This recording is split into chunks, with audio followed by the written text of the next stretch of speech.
Carlos Alcaraz was cruising, mid-rally, locked into that familiar rhythm, when suddenly the match stopped, not because of challenge, not because of the crowd, but because of something barely visible under his wristband, a small black strip that raised a big question. And in that moment, fans around the world were asking the same thing. How can something allowed yesterday suddenly be illegal today? And why does this keep happening at the Australian Open? What you are about to hear is not just about a fitness band. It is about power, control, technology, and the growing tension between modern tennis and old rules that are struggling to keep up. By the end of this video, you will understand why Alcaraz had no choice, why Aryna Sabalenka faced the same issue days earlier, and why this situation could explode again before the tournament is over. Let's start with what everyone saw, but few understood. During Carlos Alcaraz's Australian Open match against Tommy Paul, chair umpire Maria Sikak noticed something unusual. Under Alcaraz's wristband was a Whoop fitness tracker. No screen, no lights, no obvious advantage. And yet, the umpire stepped in and told the world number one to remove it immediately. There was no argument, no protest. Alcaraz complied, but confusion spread instantly, because this wasn't the first time we'd seen this device, not even in this tournament, and definitely not in professional tennis as a whole. Just days earlier, Aryna Sabalenka had been told to do the same thing. Same tournament, same type of device. Same confusion. And that's where the controversy begins, because Whoop is not some underground gadget. It is an official partner of the WTA. Many players wear it openly on tour. The ADP is generally relaxed about wearables. Fans have grown used to seeing technology integrated into athletes' lives. So why, at the Australian Open, did the rules suddenly feel different? The answer lives inside the ITF rulebook. And this is where tennis quietly becomes one of the most tightly controlled sports in the world.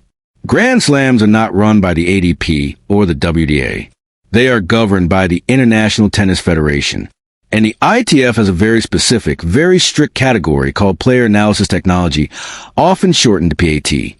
This category covers any device capable of collecting, storing, or transmitting data related to performance. And yes, that includes a screenless band like Whoop. Here's the key detail most fans miss. It is not enough for a device to be approved in general. It must be approved for that specific competition, under those specific conditions, with full compliance confirmed before the match begins. According to ITF rules, players cannot access any data generated by such devices during play, unless the match is suspended and coaching is permitted. The logic is simple on paper. Prevent hidden coaching. Prevent haptic feedback. Prevent even the appearance of unfair assistance. Whoop devices above version 3.0 are, interestingly, listed as pre-approved by the ITF. That fact alone makes the situation even more confusing, because Alcaraz had worn the same band in other matches. Sabalenka had done the same. And yet, in this moment, enforcement kicked in.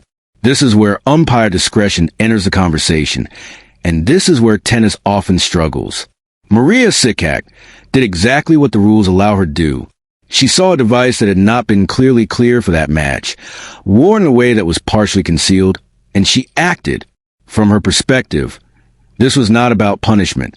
It was about protection of the rules. From the player's perspective, however, it feels inconsistent. And inconsistency is the fastest way to create controversy in sport. Now, let me be clear about something important. There is no evidence, zero, that Carlos Alcaraz or Aryna Sabalenka were cheating. This is not a scandal in that sense. This is about interpretation, communication, and outdated frameworks colliding with modern athlete habits. And this is where opinion comes in. Tennis has reached a point where wearable technology is normal. Recovery tracking, sleep monitoring, load management. This is standard across elite sports. Tennis, however, still treats technology like a threat rather than a tool. What makes the situation worse is that enforcement is not consistent match to match, umpire to umpire, or even day to day. British player Emily Appleton's mother, Sally, documented a case where a player was allowed to wear a Whoop band in one match and then forced to remove it mid-match in the next. That kind of unpredictability is disruptive. Players prepare routines around these devices. They use them for long-term data, not in match coaching. Being stopped mid-match breaks rhythm, focus, and trust. And here's where the curiosity gap opens, because this rule is not going away. In fact, it may get stricter. The ITF's concern is not just about current technology. It is about what comes next. Haptic signals, micro vibrations, real-time alerts. The fear is that wearables could become silent coaching tools. Even if today's devices are harmless, the rule is designed to stop tomorrow's problems before they exist. Still, that does not excuse poor communication. If a device is allowed, players should know exactly when, where, and how. If proof of compliance is required, that process should be transparent and consistent. Right now, it is not. And players are paying the price in the middle of matches that matter. Carlos Alcaraz handled the situation with maturity. No complaints. No drama. But that does not mean the issue disappears. In fact, his calm reaction may have masked how serious this conversation really is. Tennis is at a crossroads. Either it modernizes its rules to reflect reality, or it continues to enforce them unevenly, creating moments like this that confuse fans and frustrate players. Aryna Sabalenka's case matters here, because it shows this is not isolated. Different player, different match, same tournament, same outcome. That pattern suggests a systemic issue, not a one-off mistake. And when systems fail, stories grow. Players talk. Fans speculate. Rumors start. Already. Some people are wondering whether certain players are being watched more closely than others. There is no proof of that, but perception alone can damage trust. Let's talk honestly about what Whoop actually does. It tracks heart rate variability, sleep quality, recovery strain. It does not give tactical advice. It does not tell a player where to serve. It does not predict an opponent's patterns. The data is valuable over weeks and months, not points and games. Treating it like a coaching device feels outdated. But rules are rules, and until they change, players are stuck navigating gray areas. Here's my prediction.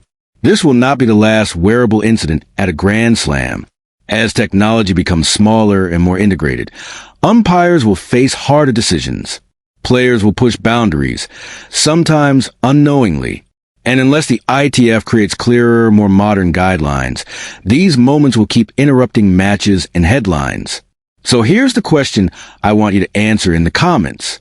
Do you think wearable devices like Whoop should be fully allowed at Grand Slams? Or do you agree with the ITF that strict control is necessary to protect the integrity of tennis? I want to hear your reasoning, not just yes or no. Because this story is not really about a ban. It's about how tennis chooses to evolve. And the next time a match stops for something you can barely see, you'll know exactly why.